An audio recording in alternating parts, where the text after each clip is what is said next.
Evet arkadaşlar, kanalıma hoş geldiniz. Bugün Photoshop'la yüzümüzdeki lekeleri, sivilceleri yok edeceğiz. Şu solda gördüğünüz nokta temizleme aracını seçiyoruz. Şuradan boyutunu ayarlayabilirsiniz siz. Fırçayla lekelerin üzerine dokunduğumuzda gördüğünüz gibi lekeler yok oluyor.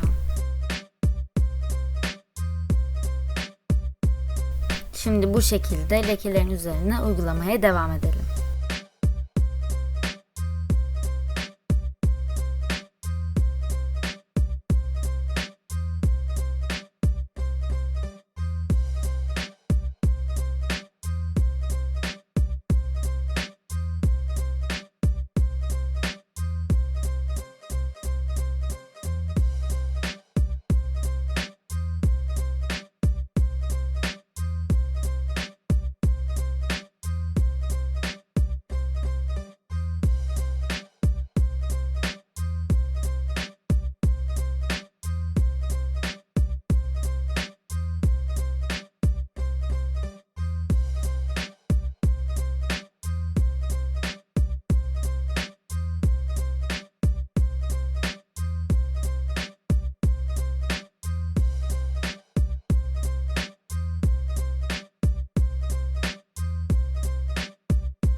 Gördüğünüz gibi bu şekilde oldu.